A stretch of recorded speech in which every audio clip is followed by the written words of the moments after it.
buenas noches. ¿Me escuchan? Por favor, alguien que me confirme.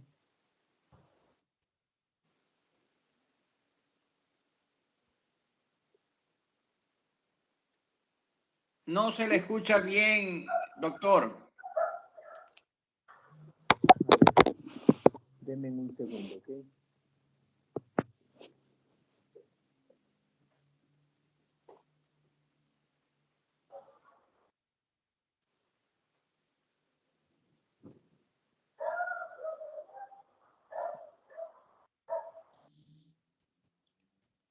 ¿Me escuchan ahí?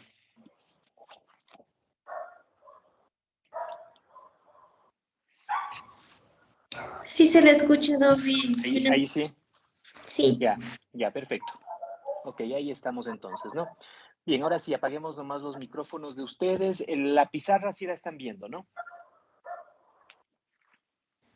Sí, doctor, sí se visualiza. Ya, muy bien, listo. Buenas noches con todos. Vamos a continuar con nuestras clases del diplomado de insulinoterapia y diabetes mellitus, ¿no? Apaguemos, por favor, sus micrófonos. Bien, el día de hoy vamos a conversar acerca de un tema bastante interesante que es el síndrome metabólico.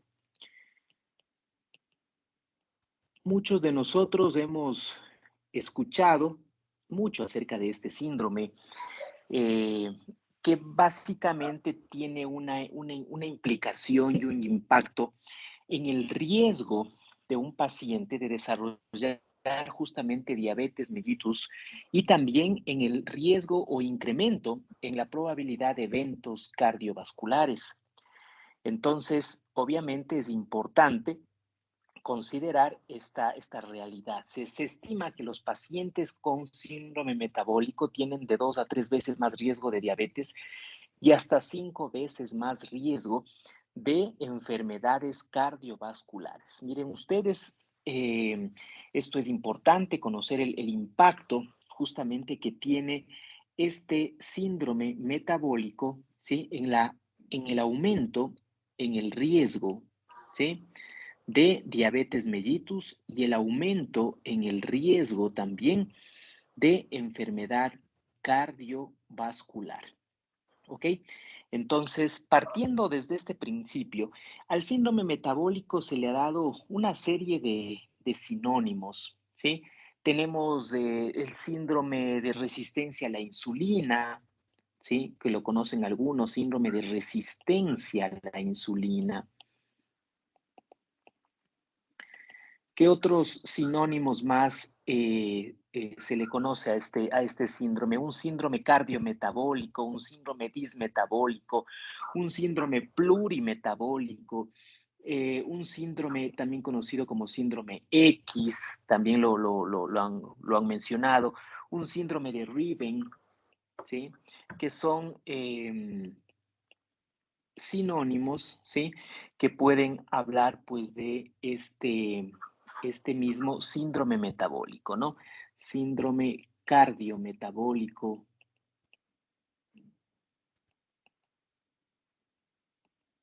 ¿Ok?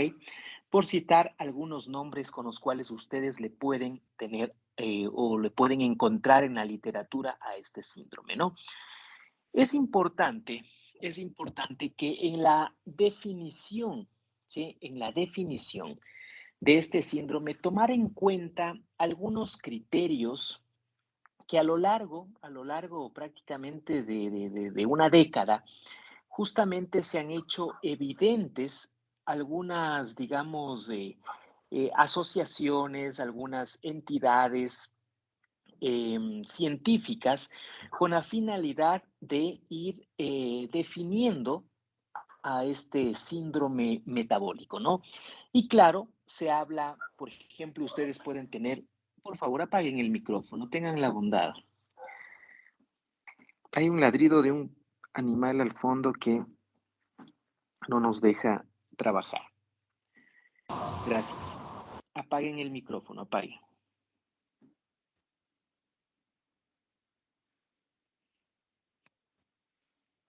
Ok. Les decía entonces que dentro de las definiciones, ¿sí?, de síndrome metabólico, se necesita o se requieren aspectos importantes, aspectos necesarios para definir este síndrome, ¿sí? Por ejemplo, debo mencionar que en la definición del síndrome metabólico, necesitamos aspectos relacionados, ¿sí?, con la obesidad, aspectos relacionados con los niveles de glucosa, con los niveles de HDL, de triglicéridos, aspectos relacionados con la hipertensión arterial también, ¿sí? Y que claro, estas entidades científicas, por ejemplo, por citar algunas, ¿sí?, tenemos al ATP3, ¿ya? Tenemos al ATP3 en el 2005, por ejemplo, ¿sí?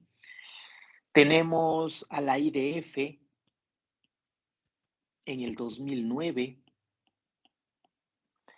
Tenemos a la EGIR en el 99,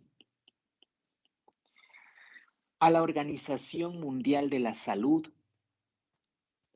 igual en el 99, y tenemos a la AACE en el 2003. Miren, qué interesante todas estas definiciones prácticamente, o todas estas entidades que a lo largo del tiempo, ¿sí?, se han encargado pues de definir, ¿no?, el síndrome metabólico. Por un lado, ¿sí?, la ATP3, de igual manera la IDF o la Federación de Diabetes Internacional, el EGIR, que no es sino el Grupo de Estudio de Resistencia a la Insulina, la Organización Mundial de la Salud, tenemos la Asociación Americana de Endocrinólogos Clínicos en el 2003. Pero ¿qué nos dicen todas estas definiciones? Claro, nos hablan en este sentido, ¿sí? Por ejemplo, en el caso de la EGIR, ¿ya? En el caso de la EGIR, en el caso de la Organización Mundial de la Salud, en el caso del Colegio de la Asociación Americana de Endocrinólogos Clínicos, estos tres principios, estos tres hablan de un criterio incluyente dentro de los criterios, valga la redundancia, del síndrome metabólico. Ellos hablan y dicen, importante, ¿sí?, que en pacientes exista un criterio definitorio. Por ejemplo, ¿sí?, en el EGIR 1999, ¿sí?, aquí, ellos hablan de que debe haber un criterio definitorio o requerido, que debe ser la resistencia a la insulina, ¿sí?, o una hiperinsulinemia basal, ¿ok? Ese tiene que ser el criterio requerido en el EGIR del 99. Y a esto dice, a esto súmese 2 o más de los otros criterios de la glucosa, del HDL, de los triglicéridos, de la hipertensión, ¿ok? Entonces, el más actual, si vamos al más actual, tenemos justamente el de la IDF, el del ATP3, ¿sí?, que estos dos ya aportan, digamos, otro tipo de connotación en este sentido, ¿sí?, que ya los vamos a ir revisando, ¿ok? Pero necesito que ustedes conozcan aspectos importantes. Ustedes dirán, bueno, doctor, tenemos 5 entidades, ¿con cuál nos quedamos? Con los más actuales, pues. Sí, nos vamos a quedar o con ATP3 o con la IDF, ¿sí? Entonces, es necesario hacer una revisión retrospectivamente de todas las definiciones que han aparecido de este síndrome. Y les decía, elegir, claro, nos habla de un criterio requerido. O sea, si no está ese, no puedo yo definirlo. Más dos, más la presencia de dos o más de los otros criterios que les decía, como es pues una glucosa entre 110 a 125, un HDL menos de 40, ¿sí? No hace diferencia en el sexo o en el elegir, ¿sí? Que sabemos nosotros que hay metas en el hombre y en la mujer. En el hombre tiene que ser el HDL más de 40, en la mujer más de 50, ¿sí? Ojo con eso.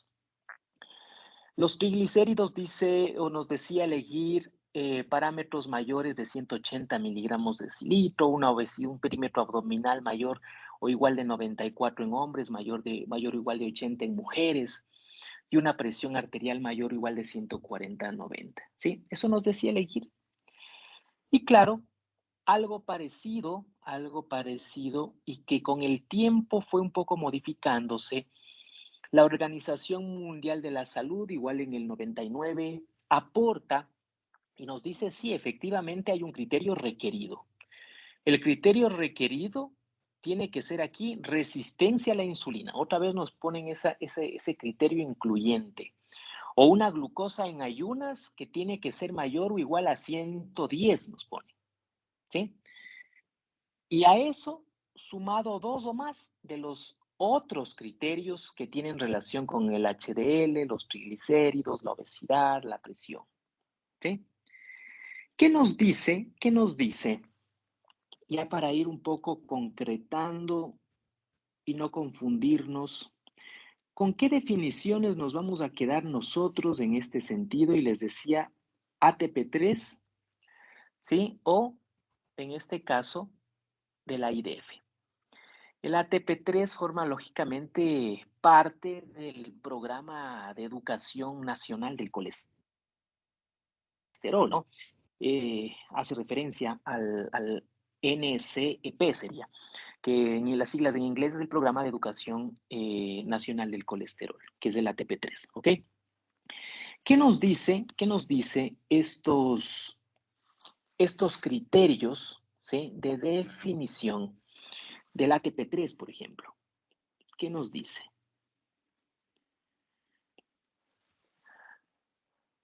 Primero que aquí no hay un criterio definitorio, no hay un criterio requerido, sino que dice con tres o más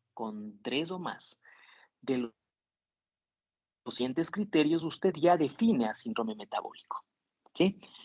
Que tengan relación con la glucosa, que tengan relación con el HDL, que tengan relación con los triglicéridos, con la obesidad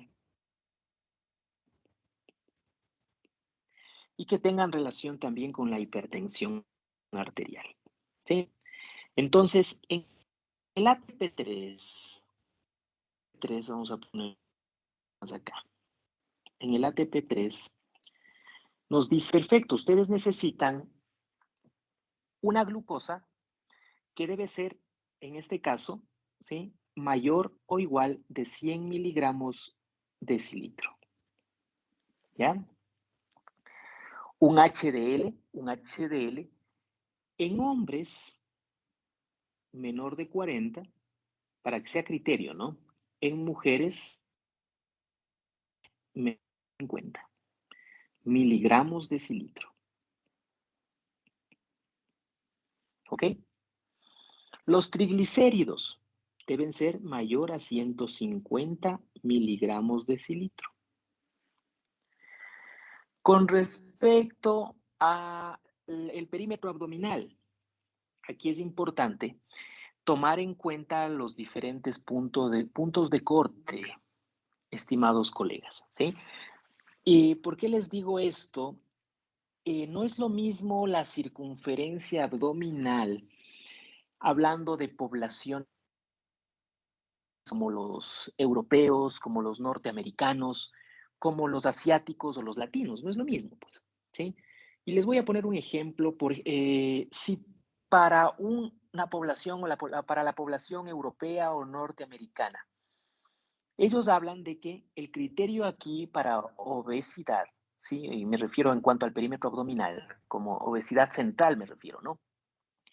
Para hombres, ¿sí? Para hombres debe ser mayor o igual de 94 centímetros. Para mujeres, ¿sí? Mayor o igual de 80 centímetros. Esto para, insisto, europeos y norteamericanos.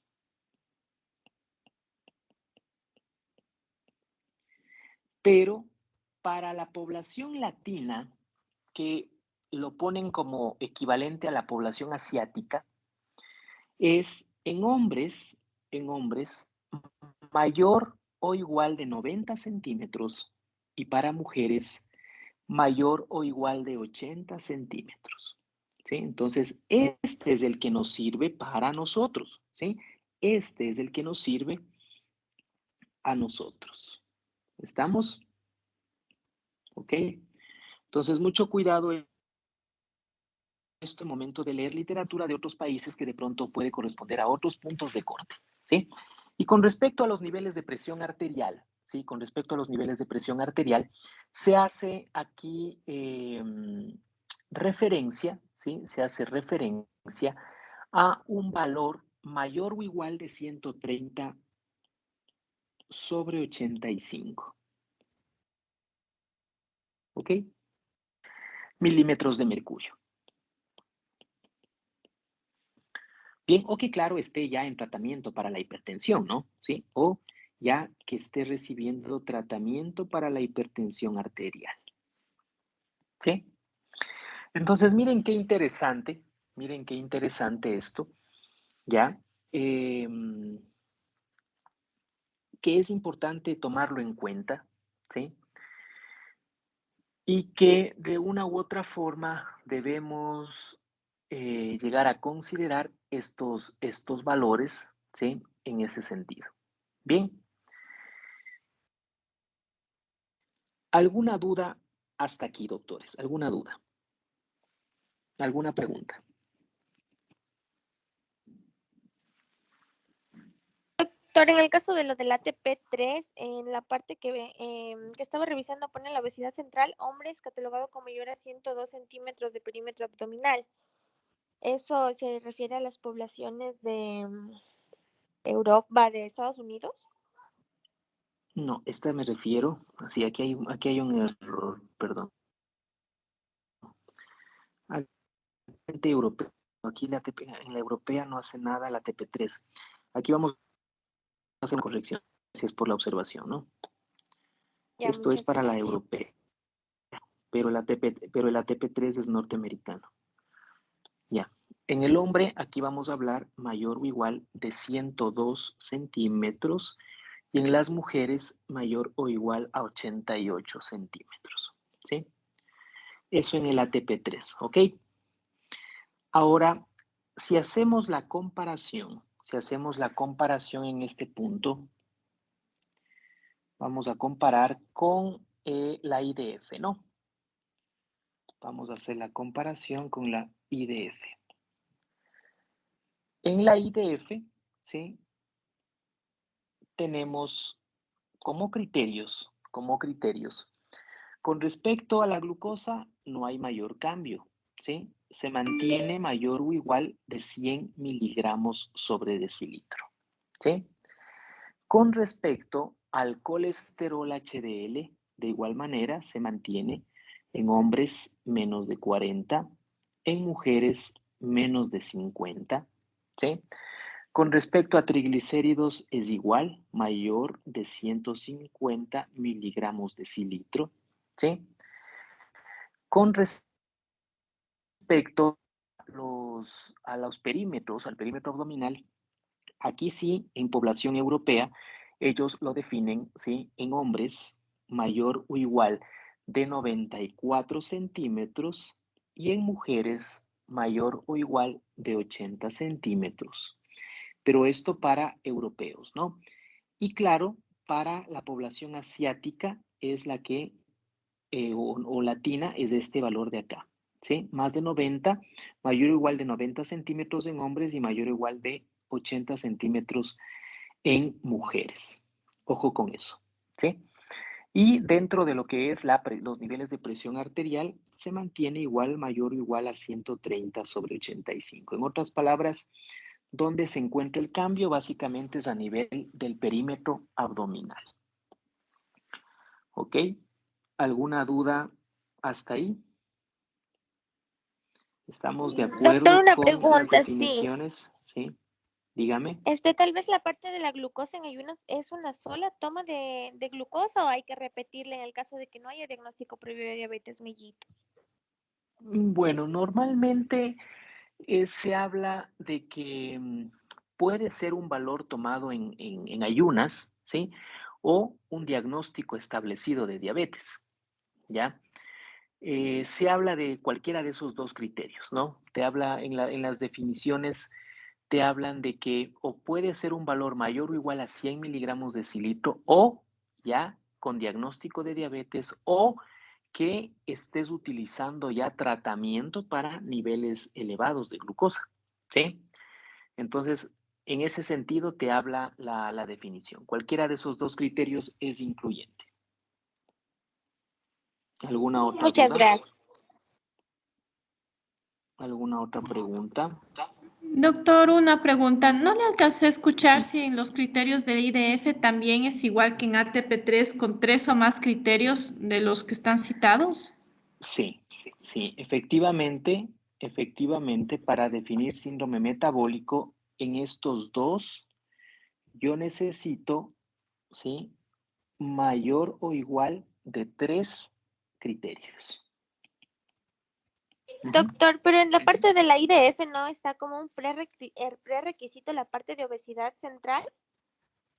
Verán, Que en en lo la que definición del 2000, en la definición del 2009, no es un criterio, ¿sí? En la definición del 2009. Ahora, sí hay la definición, una más reciente, donde te habla de la circunferencia abdominal que tiene que estar presente, ¿sí? Es decir, le ponen como un criterio incluyente a el perímetro abdominal y que tiene que haber 2 o más de los otros criterios, ¿sí? Pero en el IDF del 2009, ¿sí? Es tal cual como el ATP3, ¿ok? Sí, también tienes esa definición en la cual es incluyente el perímetro abdominal, ¿no? Ujú. ¿Alguna otra duda?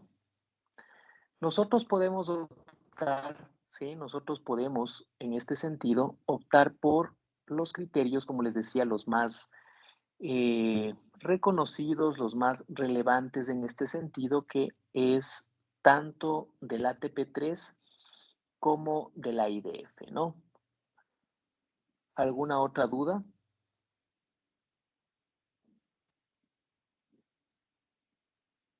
Yo tengo una duda, Estamos, doctor. sí, claro, dígame.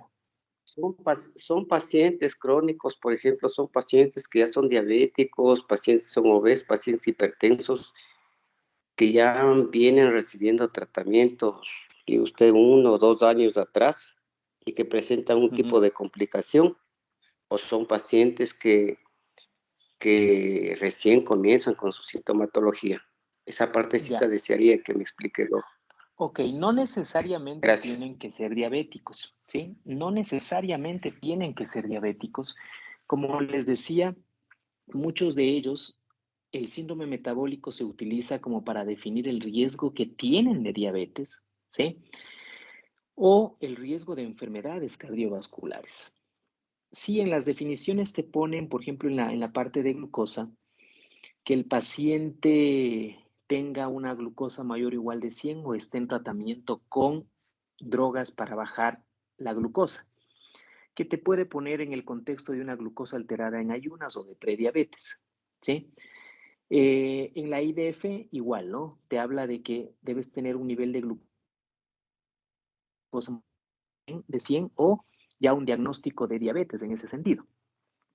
Pero no te hace mención, o sea, en teoría estos criterios para definir el síndrome metabólico te hablan más bien en un tiempo previo al desarrollo de la enfermedad, ¿sí? para decir que tiene más riesgo de diabetes mellitus o en su defecto, y básicamente diabetes mellitus tipo 2, o en su defecto, mayor riesgo de eventos cardiovasculares. No ya después de una evolución importante, ¿no? En este caso, si ya es un paciente diabético, hipertenso ya de años, obviamente ya tienes el diagnóstico establecido de, más bien estos criterios te ayudan a predecir, no a predecir, sino más bien a determinar el riesgo de desarrollar justamente diabetes mellitus tipo 2, así como también enfermedades cardiovasculares. ¿Ok? ¿Qué más? ¿Alguna otra duda que tengan?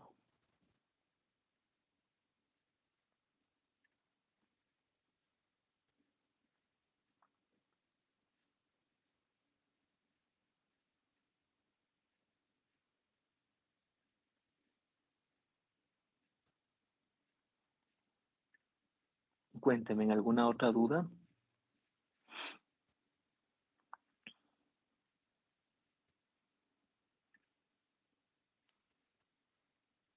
¿Está entendido esto de los criterios?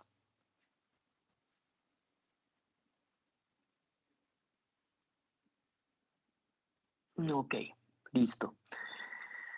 ¿Qué más? ¿Qué más tenemos que conversar acerca de, del síndrome metabólico?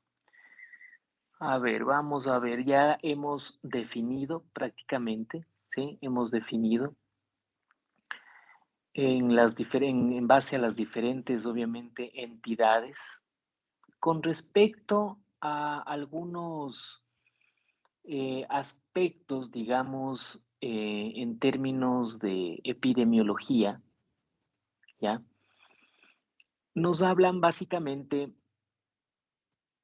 de que es muy frecuente, ¿sí? Esta patología, este síndrome metabólico, ¿sí? Es, por lo general, los estudios que nos hablan, ¿sí? Justamente son estudios europeos de Norteamérica, habla de que obviamente en estos países por el alto índice de sobrepeso, de obesidad, te hablan de una prevalencia del 22%, ¿sí? Obviamente esto va a ser dependiendo los grupos de edad, ¿sí? Te habla desde prevalencias en promedio del 22%, pero claro, de pronto en los diferentes grupos etarios de este 22%, ¿sí? Que es el promedio, tú tienes por lo general rangos que van desde el 6% hasta el 42%, imagínate. Dependiendo grupos de edad entre los 20 a 30 años o entre los 50 a 70 años o más de 70 años. Es claro indicar que a mayor edad, tienes mayor riesgo o probabilidad de desarrollar justamente, en este caso, el síndrome metabólico, ¿sí?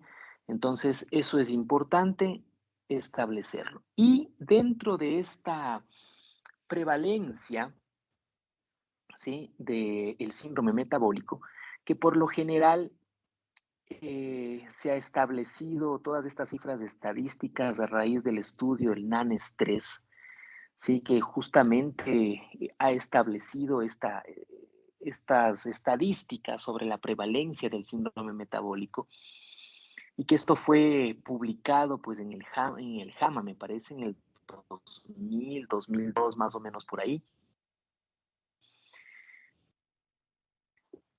De que la prevalencia en etapas tempranas, es decir, entre los 20 años, entre los 20 a 29 años, por ejemplo, es mayor en hombres que en mujeres, ¿sí? En el grupo etario de los 20 a 29. Pero, por ejemplo, en el grupo etario de 30 a 39 es más en las mujeres que en los hombres.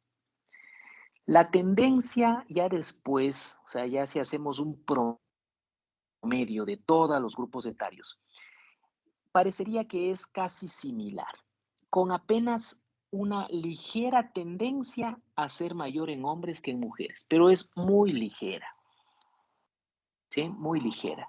Y que más o menos está oscilando en una prevalencia entre el 22 al 25%. ¿sí? Ese dato es importante que ustedes lo conozcan, ¿no? Más o menos entre el 22 al 25% oscila la prevalencia y que, claro, les decía, es similar en ambos sexos con una ligera o leve tendencia, ¿ya? En justamente los hombres en relación a las mujeres, ¿sí? Ahora, en este mismo estudio, ¿sí? En este mismo estudio, en el NANES 3, ¿sí? Cuando se hace una comparación en cuanto a grupos étnicos, ¿ya? Se ve que, por ejemplo, el síndrome metabólico, pues en hombres es mayor en latinos, sobre todo en mexicanos, ¿sí? En este grupo etario, en latinos, en mexicanos, en hombres es mayor, seguido por la población blanca, ¿sí? Eh, caucásica, ¿no? Y al último, los afroamericanos, en hombres. En mujeres la tendencia mayor se evidencia de igual manera en latinos, en mexicanos, seguido de, en este caso, en mujeres afroamericanas, ¿sí? Y al último, eh, otras poblaciones, caucásicos, asiáticos, etcétera, ¿sí? Pero miren este comportamiento en hombres y en mujeres, la prevalencia es superior definitivamente en latinos, mexicanos específicamente, en hombres y en mujeres. En hombres, en segundo puesto están los blancos, en mujeres, las afroamericanas, ¿sí? Esa distinción se hace cuando se hace la comparación en lo que respecta a etnias, ¿sí? En ese sentido, ¿ok? Entonces, miren, esos aspectos bastante interesantes, ¿sí? Con respecto a el síndrome metabólico, ¿sí? Bien, y claro, obviamente el peso es uno de los principales factores justamente de riesgo que existe para el síndrome metabólico, ¿no? Entonces, qué interesante estas, estas estadísticas, ¿sí?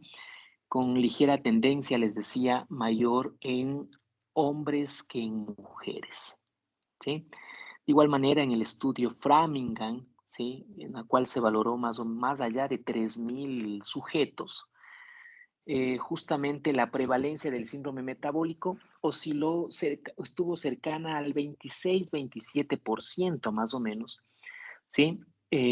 Para lo que son los hombres, comparado con 16-17% en mujeres, ¿sí? En el estudio Framingham, esto en el 2005, ¿sí? Esto en el 2005. Bien, entonces, al parecer, ¿sí? Al parecer, la tendencia en las últimas décadas, ¿sí? Se ha mantenido con un ligero incremento en el sexo masculino en relación con el femenino. Pero como les decía, casi no hay una diferencia significativa entre ambos.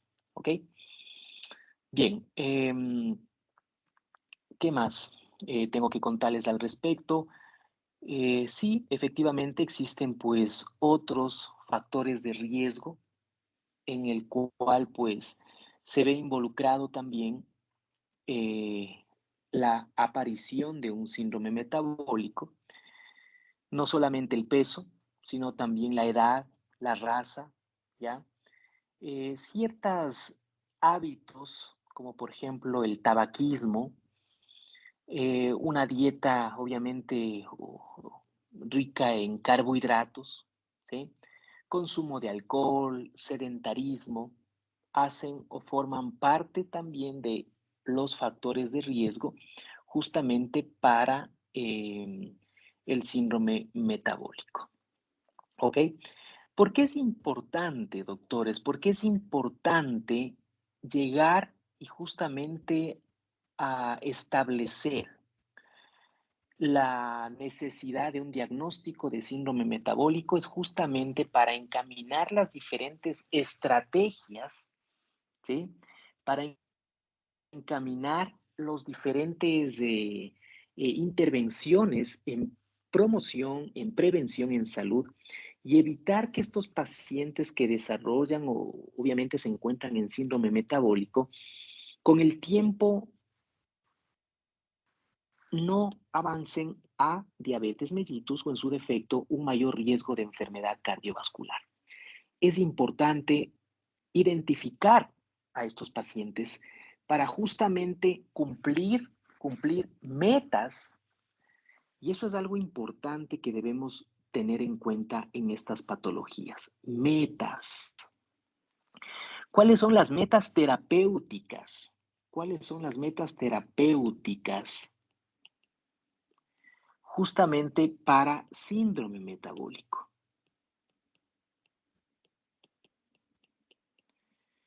Esto es clave. Cuando hablamos de enfermedades crónico-metabólicas, ustedes deben cumplir con metas. No es que haya, como es diabético, entonces déjale nomás, vamos a darle todos los meses la medicación y que mantenga las glucosas no tan altas, no tan bajas, pero no cumplimos metas. Lo mismo en el contexto de la hipertensión, lo mismo en el contexto del peso. Si no cumplimos estas metas terapéuticas, entonces ¿de qué estamos hablando? Y caemos en algo que se conoce como la inercia terapéutica, que prácticamente es un estado en el cual el médico se convierte en un simple prescriptor de una medicación. El paciente se acostumbra a esto y simplemente no se realizan modificaciones a sus diferentes esquemas con la finalidad de garantizar el cumplimiento de estas metas, ¿sí? ¿A quién no nos ha pasado que en su momento el paciente viene y dice, doctor, vengo a que me dé la medicación?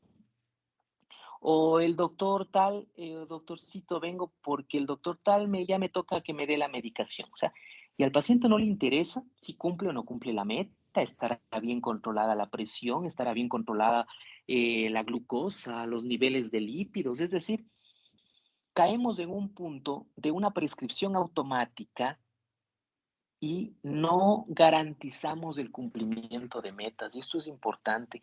Las metas deben estar establecidos tanto en lo que respecta a factores de riesgo metabólico, como también factores de riesgo en lo que son los estilos de vida, en los hábitos, en cuanto al aspecto de la dieta, de la actividad física, ¿sí? Y aquí es importante, decimos, perfecto, en términos de la obesidad, por ejemplo, en términos de obesidad, ¿qué es lo correcto en términos de obesidad? ¿Cuál es la meta? ¿Qué dicen ustedes? ¿Cuál es la meta que debemos cumplir en términos de obesidad? ¿Qué dicen? Llegar al peso ideal, doctor. Unos me hablan del peso ideal. ¿Qué dicen otros? El índice de masa corporal entre 19 hasta 24. ¿Quién más? Menos de 20 sería el índice de masa corporal, en lo normal. Miren, el tener, bueno, primero debo decirles que el índice de masa corporal no es un buen predictor de salud cardiovascular, ¿sí? Ni de una nutrición adecuada. Yo puedo estar dentro de mi IMC, pero dentro de mi composición corporal, yo puedo tener un porcentaje de grasa que supera mi porcentaje de masa muscular, por ejemplo. ¿Sí? O sea, si bien es cierto el índice de masa corporal me puede dar un aproximado de cómo está en teoría tu peso en relación a tu talla, pero si revisamos las investigaciones realmente no me predice adecuadamente riesgo cardiovascular. Por eso es que en los criterios le prestan mucha atención al perímetro abdominal, ¿sí? A la obesidad central. Y claro, aquí la meta es, ya les decía en los criterios, ¿cuál será la meta en términos de perímetro abdominal? Para hombres en nuestra población, menos de 90 centímetros. En mujeres, menos de 80 centímetros. Ahora, ustedes no me van a dejar mentir. Sí, perímetro abdominal es esto, ¿no? Yo puedo tener una mujer en su IMC, pero que su perímetro abdominal supera los 80 centímetros, ¿sí o no? A ver, ¿sí o no?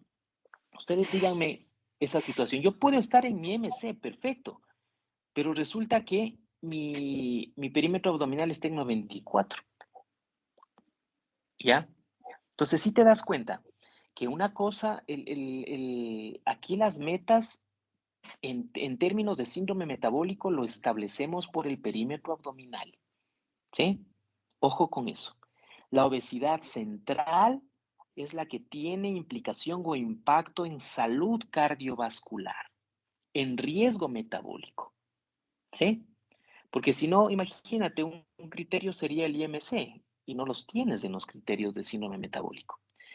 Se habla de que debe haber una reducción al menos por año, al menos deberías reducir del 7 al 10%, ¿sí? De tu peso corporal. Una reducción del 7 al 10% del peso corporal. Ya si queremos hablar en general de peso, ¿sí? Y claro, lo que ustedes manifestaban en este sentido, ¿sí? Un IMC que debe ser, obviamente, menor de 25 kilogramos por metro cuadrado, ¿sí? Pero prioricemos, por favor, nuestras metas en base al perímetro abdominal. Este es primero, esto es clave. Sí, debes tener tu IMC acá, perfecto. Puedes estar en un plan de reducción de peso del 7 al 10% por año, perfecto. Pero céntrate también y céntrate más con prioridad en el perímetro abdominal. ¿Ok? ¿Estamos claros en este sentido? ¿Sí? Sí, doctor, muchas gracias. Con respecto a la actividad física, y esto es importantísimo para sus pacientes, todo el mundo sí, debe hacer actividad física, debe hacer ejercicio. Es algo que ya está trillado en nuestras consultas, pero ¿qué es o qué nos recomiendan las guías con respecto a la actividad física? ¿Qué dicen ustedes? 30 ¿Cómo les minutos, están? 30 30 minutos minutos diarios. actividad física cardiovascular vendría a ser caminata, natación o ciclismo, bicicleta estática, pero la cuestión es actividad cardiovascular, 30 minutos al día. Ya. ¿Qué dice alguien más? De acuerdo, de acuerdo. Por lo menos 30 minutos. Puede más, mejor. 150 minutos semanales. Bueno, algunos hablan obviamente en términos generales y te dicen debe hacer al menos o más de 150 minutos por semana. Otros te hablan de 30 a 40 minutos diarios. Si no puede 30 a 40 minutos diarios, 50 minutos pasando un día, pero no más allá de un día sin ejercicio, ¿sí? No más allá de un día sin ejercicio, no eso de que no, esos ejercicios de fines de semana, ¿no? Donde tú no pasas sedentario de lunes a sábado y el domingo te mandas un partido de fútbol de 3 horas y dices, no, ya en 3 horas de lo que hice el domingo hice lo que no hice en toda la semana. No, no, eso no funciona. Eso más bien te pone en un factor de riesgo para algún problema o alguna patología cardíaca, ¿sí? 30 a 40 minutos diarios, si no puedes todos los días pasando un día 50 minutos, no más allá de un día sin ejercicio, ¿sí?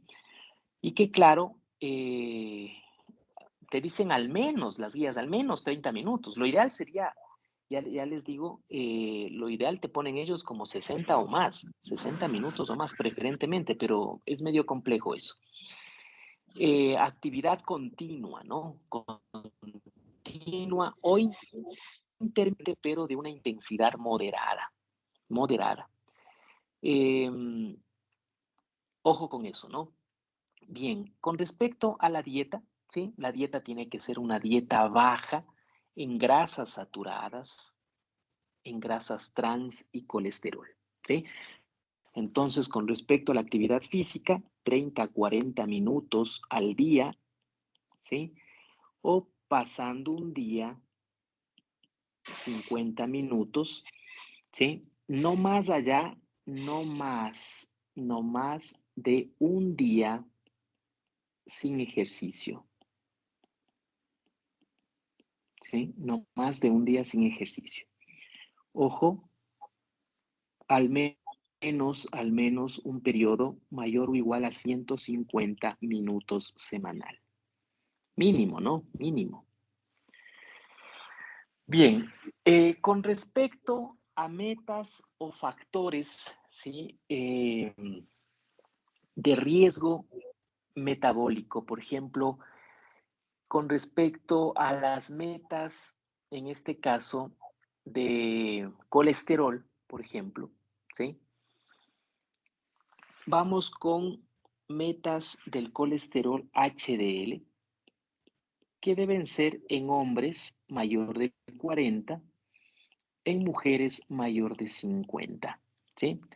Metas en cuanto a colesterol LDL dependerá del riesgo cardiovascular que tengamos, ¿sí? Por ponerles así a grosso modo,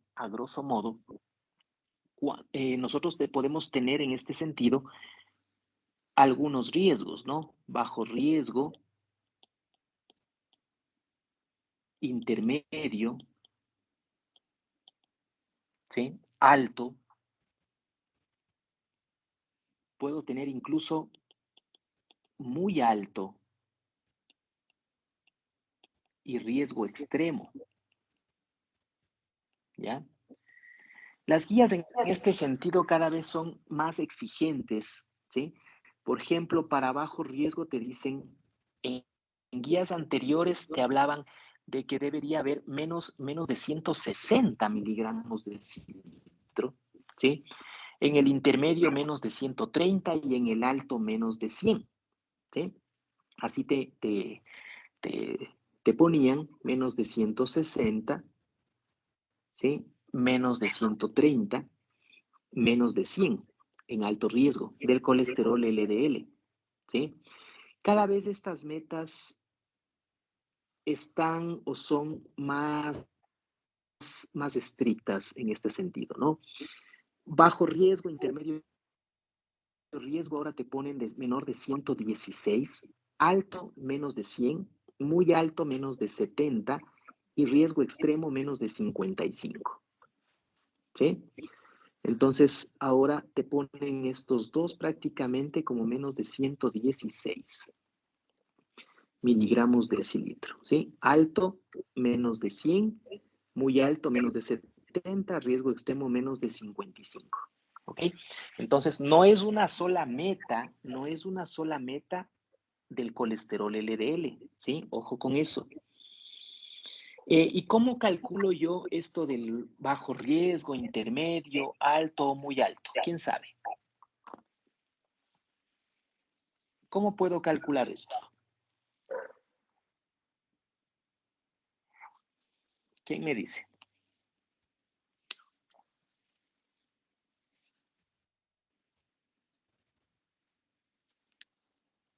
¿Cómo calculo el riesgo cardiovascular de un paciente? En esto, en bajo riesgo, en alto, en moderado.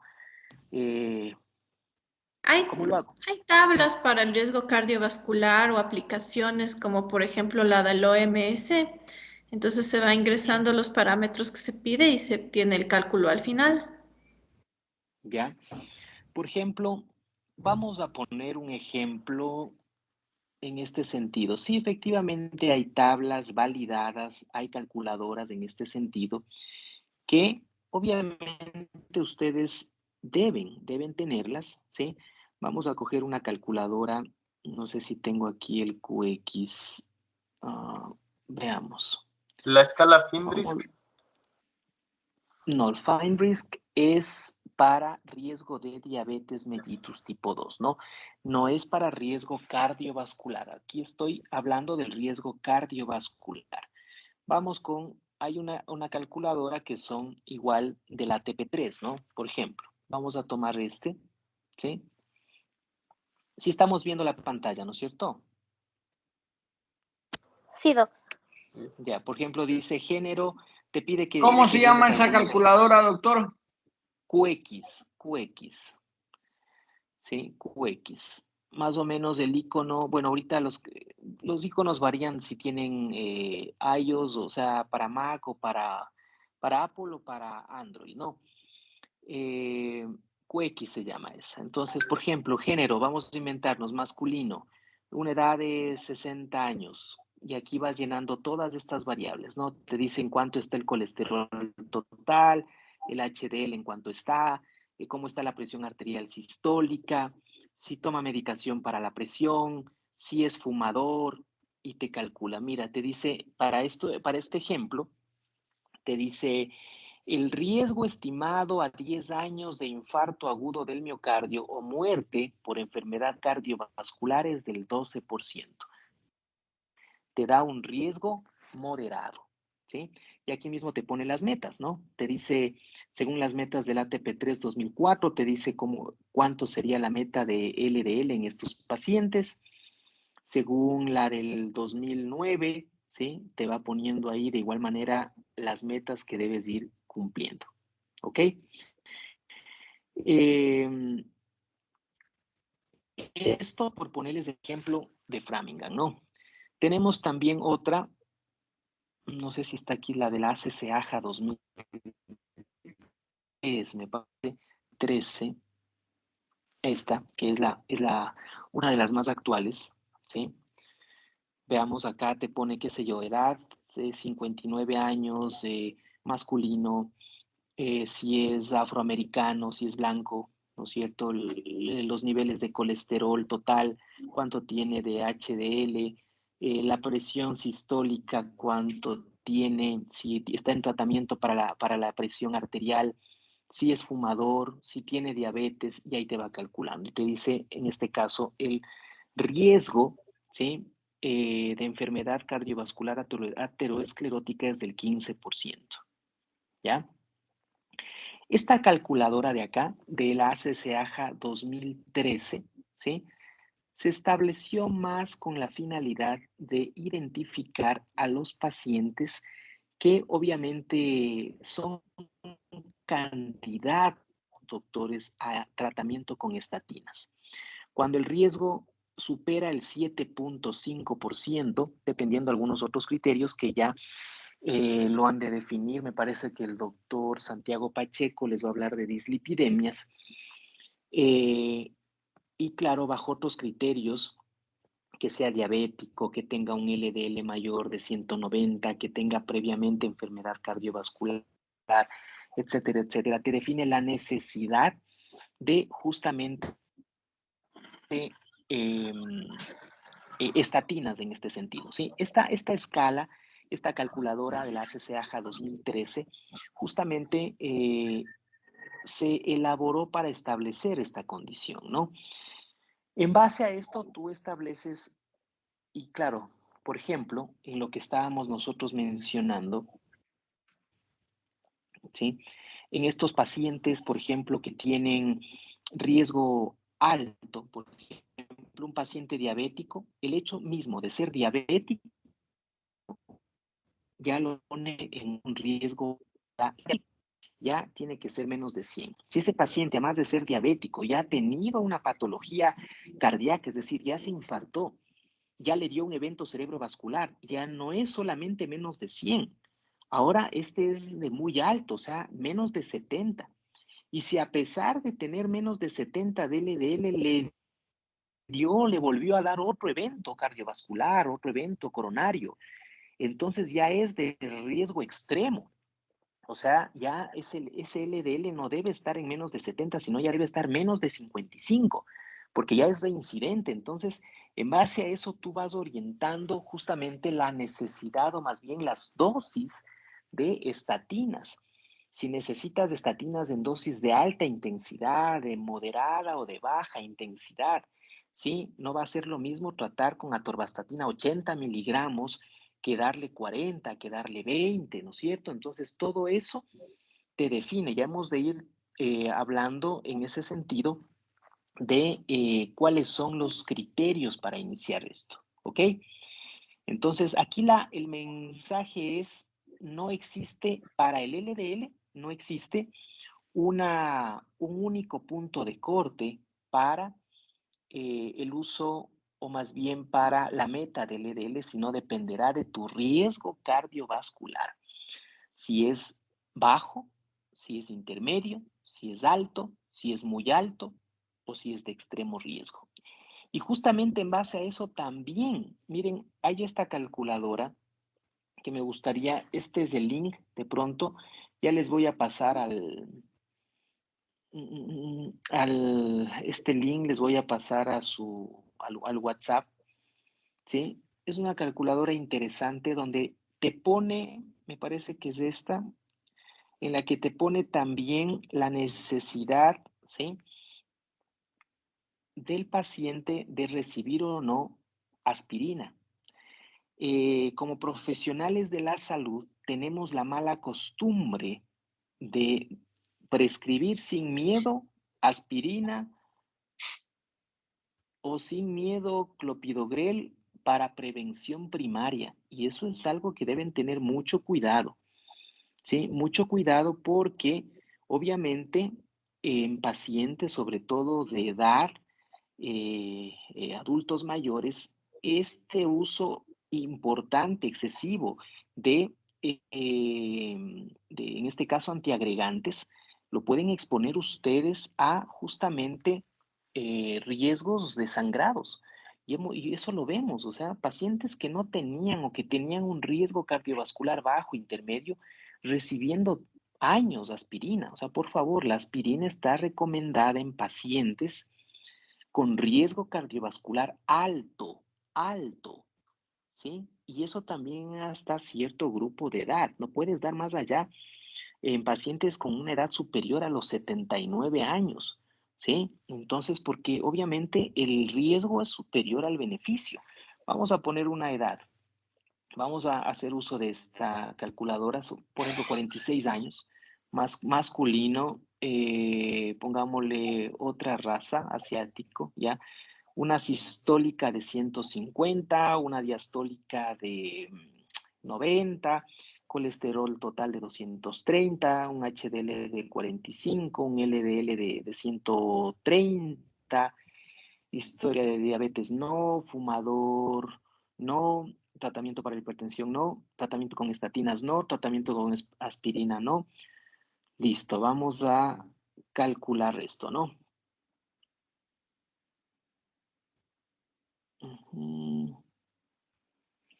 Acá arriba te sale, dice, el riesgo, ¿sí?, a 10 años de una enfermedad cardiovascular es del 4.3%, con estos datos que yo he puesto este momento, ¿no?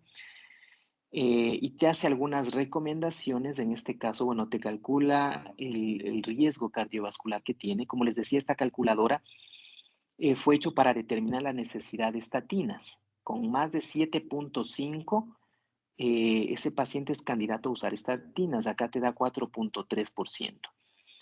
Déjame ver qué más te puede dar. Dice el impacto que tendría, ver todos los posibles escenarios, ¿sí?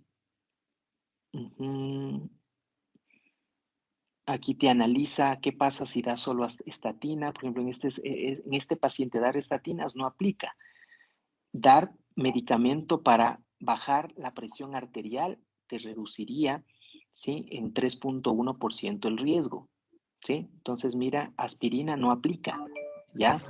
Entonces, es importante y es interesante esta calculadora porque te orienta un poco a saber a qué pacientes tú podrías, claro, recomendar o no aspirina en este sentido, ¿sí? Déjame ver, creo que hay otra calculadora que es esta que estaba manejando. Vamos a poner acá, mira, te da, y esto también, estas calculadoras se han realizado en poblaciones entre los 40 a 79 años, ¿sí? Si tienes más de 79 años, ya la evidencia no es clara con el beneficio de las estatinas y también de la aspirina, ¿sí? Entonces, por ejemplo, vamos a ponerle 57, ¿ya? Femenina, otra raza, colesterol total, vamos a ponerle 230, 35 de HDL, una presión sistólica 140, diastólica 90.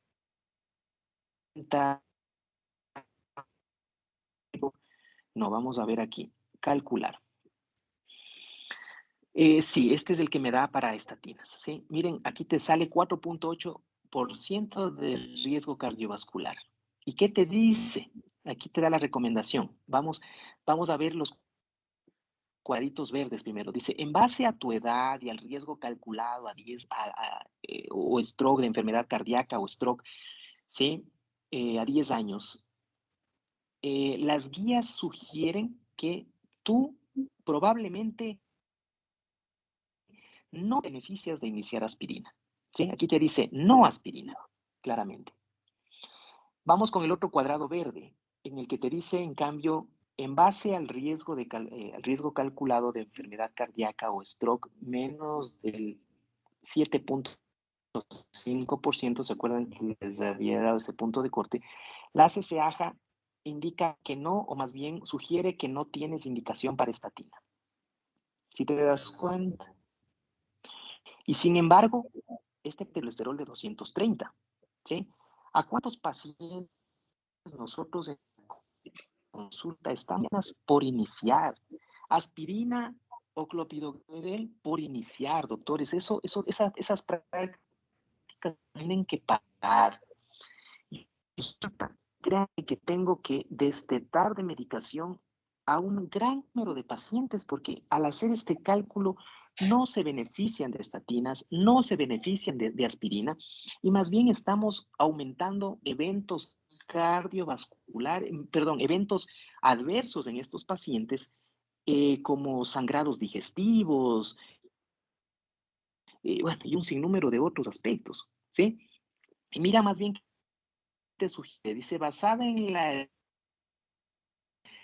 arterial, está pobremente controlada y deberías iniciar acciones en el estilo de vida y con diurético tiacídico. Y o sea, este paciente sí tendría más bien indicación para bajarle un poco más de esa presión, ¿sí?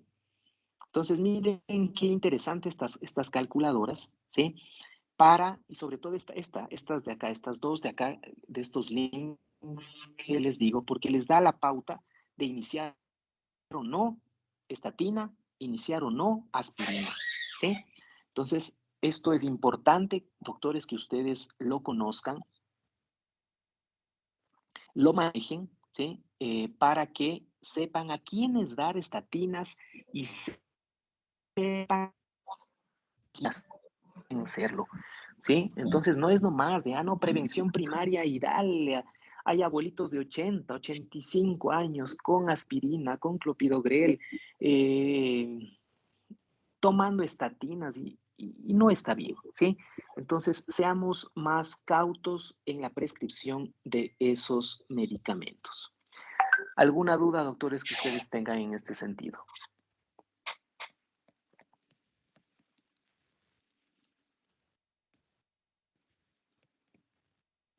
¿Dudas?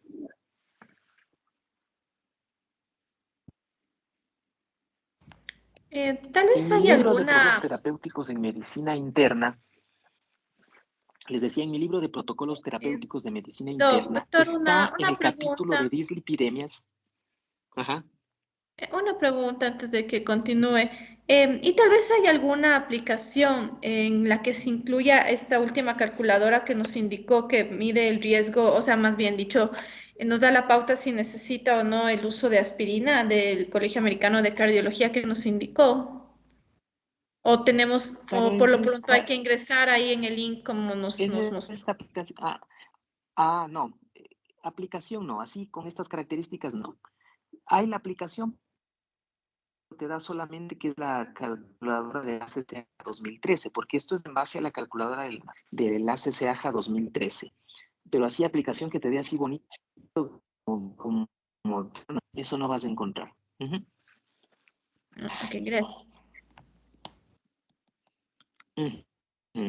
Lo que te da, lo que hay es aplicaciones que te arrojan el porcentaje de riesgo cardiovascular que tienes y te dice a lo mucho si está en bajo, intermedio o alto. Pero así darte recomendaciones, así, está dando esto. Eso te puedes meter nada más desde solo necesitas el internet y el navegador, nada más. Uh-huh. Ya les voy a pasar esos links, ¿no? Son importantes. Y con eso ya sabes, claro, yo por lo general utilizo eso para saber a qué pacientes dar estatinas y a quienes, y aspirina y a quienes no. Y utilizo, en cambio, las otras calculadoras de riesgo cardiovascular para saber en qué meta tengo que dejar el LDL. ¿Sí? O sea, son esas dos, porque la calculadora del ACCAJA 2013 te va a servir para saber si inicias aspirina o estatina. Pero las otras calculadoras que te dicen bajo riesgo, intermedio, alto, esas en cambio te dicen para saber cuánto va a ser tu meta de LDL en ese paciente. ¿Sí? Eso no te da la calculadora del ACCAJA 2013, no te dice eso. ¿Ya? Pero las otras en cambio sí. La del ACCAJA 2013 te dice solo necesita o no necesita aspirina o estatina. Eso te dice, ¿ya? Y si necesita de alta intensidad, moderada o baja intensidad. Eso te dice, pero no te dice en cuánto debería estar tu meta de LDL. Eso ya te dan las otras calculadoras y los criterios más específicos. Voy a revisar un artículo para enviarles donde te dice pacientes deben ser catalogados como riesgo extremo, qué pacientes deben ser catalogados como riesgo muy alto, ¿sí? ¿Qué pacientes con, bueno, el bajo, intermedio y alto, eso sí te da la calculadora, pero ya esto de muy alto y riesgo extremo, eso es un concepto reciente nada más, que son criterios específicos o patologías específicas. Por ejemplo, te hablan de que paciente con una tasa, con enfermedad renal crónica, con una tasa de filtración glomerular menos de 60 ml minuto, o que tenga enfermedad arterial periférica, o que haya tenido antecedentes de stroke, de infartos, es decir, ya te va poniendo criterios más específicos poblacionales de en quienes debes tener ya una meta de LDL muy alta o de riesgo extremo, ¿no? ¿Ok? ¿Alguna otra duda que tengan? Doctor, buenas noches. Entonces, ¿Cómo me está? serviría, por ejemplo, utilizar Framingham y también la escala del AJA, la una para ver el riesgo cardiovascular y la otra para saber si uso estatinas o aspirina. Exacto, esa es la aplicación. O sea, ese debe ser tu razonamiento. O sea, debo usar dos tipos de calculadoras. La de la ACCAJA 2013 para saber a quiénes estatinas o a quiénes aspirina. Aunque bueno, la ACCAJA 2013 no te dice eso, ¿no? De aspirina, sino que en esa aplicación en esa página, en ese link, de pasito también te dan las recomendaciones de la aspirina, pero buenazo, ahí mismo. Y en cambio, la del ATP3, la de Framingham, te va a dividir el riesgo en bajo, intermedio o alto, ¿sí? Y ahí sí tú sabrás las metas del LDL. Te faltaría definir, porque en esas calculadoras todavía fueron anteriores, todavía no se habla de un riesgo muy alto o de riesgo extremo. Te faltaría aprenderte qué pacientes son de riesgo muy alto y quiénes de riesgo extremo, que ya te voy a pasar un artículo. Muchas gracias. Ok, para que sepas en quiénes les vas a tener el LDL menos de 70, porque imagínate, no va a ser lo mismo tenerle a un diabético que solo tiene diabetes, pero no le dio ningún infarto ni nada, donde sabes que debe tener menos de 100, no va a ser lo mismo a un diabético que ya se infartó, pues, ¿no es cierto? Entonces, si tú a ese diabético que ya se infartó le tienes en 90 y tú sabes que ese paciente no debe estar en 90, ¿en cuánto debería estar si ya le dio un infarto? En menos de 70, ¿no es cierto? Y si tú le sigues manteniendo en menos de 90, ¿qué va a pasar? Se te puede volver a infartar, pues, ¿no es cierto? Ese es el mensaje, o sea, por eso es que debes saber en qué meta tenerle a ese paciente, ¿sí? Ah, no, pero doctor, es que es diabético y le toca menos de 100, pero es un diabético que ya se infartó, o es un diabético que ya tiene una tasa de filtración glomerular menos de 60. Ese paciente ya tiene riesgo ya no solo alto, tiene muy alto. Y el LDL debe estar, doctor, en menos de 70 y tú le sigues manteniendo en 90. Ese paciente en cualquier momento se te va a volver a infartar, ¿ya? Para eso te sirve esto, ¿ok? ¿Alguna otra duda? Miren qué interesante. Y esto no lo hacen. Y esto que están aprendiendo en este momento no lo hacen, no lo aplican. Esto se llama manejar en base a metas, ¿ya? No es cuestión nomás, ah, no, dale estatina, dale nomás lo que sea. O le das 20 o le das 40.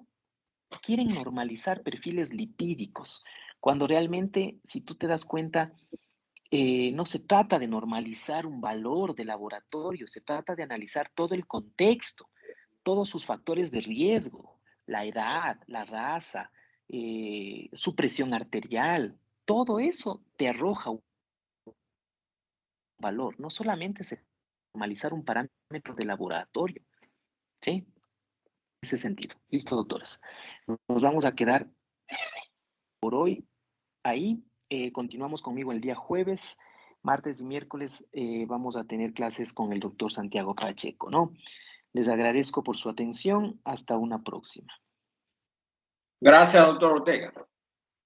Gracias, doctor. Hasta luego. Gracias. Muchas gracias. Muchas gracias. Hasta mañana. Gracias. Hasta mañana, gracias.